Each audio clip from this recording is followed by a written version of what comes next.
1 महीने तक अक्षरा सिंह के साथ ही थे। महीने अक्षरा जी ने खुद बोला था कि मैं प्रेग्नेंट हूँ और पवन सिंह के बच्चे की माँ बनने वाली हूँ। जी। मतलब किसी भी चीज की हद होती है।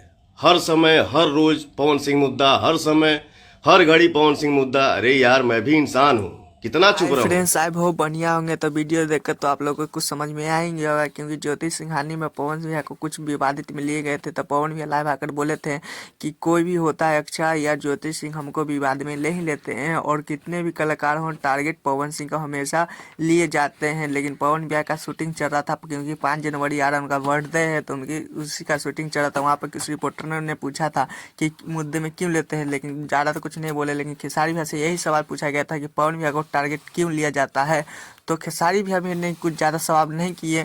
लेकिन हमको लगता है कि भोजपुरी को जैसी नज़र नहीं लग गया। अक्षरा सिंह पवन सिंह एक दूसरे को इतना लाइव आकर गाली गलौज करते हैं कि पता नहीं चलता। फिर एक साथ होते हैं, फिर कभी स्टेज पे अक्षरा सिंह इंतजार करते हैं गाने में, कभी पवन भैया गम भुलाते हैं तो कभी एक दूसरे को ज्ञान कर सकते हैं। लेकिन ज्योति सिंह जब से अक्षरा सिंह को प्रेग्नेंट वाली बात बोले हैं तब से बौखला गए हैं पवन भैया भी, क्योंकि उनको इल्ज़ाम बहुत ज़्यादा ये सदमा लगा था। और ज्योति सिंह लाइव आकर भी इतना बोलती है। लेकिन मेरे चैनल पर नहीं हो तो चैनल को सब्सक्राइब, वीडियो को लाइक करें, हाँ कमेंट में हाईली